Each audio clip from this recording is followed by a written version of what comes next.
The News Channel 20 Sports Desk, sponsored by Route 66 Solar.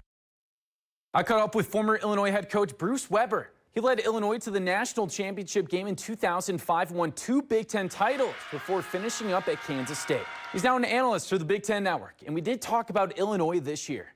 Illinois did lose a couple NBA players, but Brad Underwood reloaded with professional Eastern Europeans, old transfers, and also returning 45% of last year's scoring. And that, over the last few years, the whole thing was get old and stay old. And that's been definitely a good formula for having success. Purdue's going to be old this year. I think Illinois went through a little bit, this year.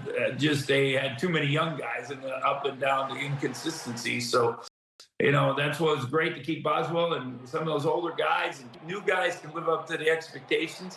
They're going to be competing again for a top 5 spot in the league. When Bruce Weber coached college basketball, it was a little bit different. Weber's best team was 2005, nearly winning the national title. And they were led by veterans, Darren Williams, Luther Head, James Augustine, and of course, Dee Brown. In today's game, there's players making millions of dollars and teams are loaded with transfers. Does 2005 happen now with keeping Brown and, with Darren Williams and Augustine, like these 3-4 year guys? Because just all over the country, everybody transfers. Yeah, we would have had to come up with a whole bunch of money to keep those guys.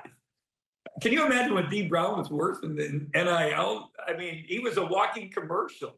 It's just amazing. I talk to fans all the time. They miss growing up with the players and watching them develop. It's still college basketball, and it's definitely entertaining in the wintertime. Thanks for the interview, Coach. And you'll hear from him again. I'm working on a story about Jarling's Custard Cup, where he's a co-owner with Illinois figures Ron Turner and Kirk Kittner. And Brett Bielema and 3 of his players just flew out to Las Vegas for Big Ten Media Days. And fun fact, Brett Bielema met his wife Jen while playing blackjack in Vegas. But now back to football. The Big Ten preseason poll came out, and the media, they are high on Illinois.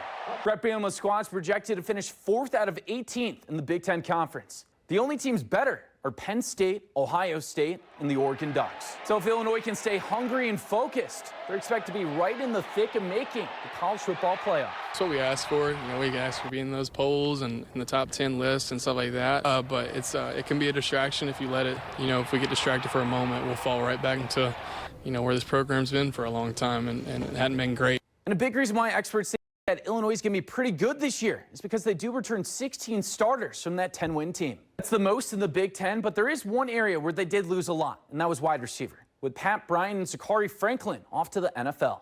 I'd keep an eye on Ball State transfer Justin Bowick. Last year, he only played 4 games, but he still had 400 yards. He's a big guy at 6'5", and the coaching staff, they've compared him to NFL long ball threat Cortland Sutton. And he's in the running to be Pat Bryant's replacement. Yeah, for sure. It's a good compliment, but I try to, not get too high, not to get too low. Yeah, but definitely a deep threat, It was always a kind of goal of mine to go P4, P5. So, after that season, I kind of felt good to transfer. And finally, the Missouri Valley Conference preseason football poll. It came out. That's the conference that the Illinois State Redbirds are in. Illinois State's projected to finish 4th in the conference and contenders to make the FCS playoffs. I'm Carson Gordy. Take care. Thank you for watching, and make sure you subscribe to our YouTube channel. Be sure to watch more videos from News Channel 20.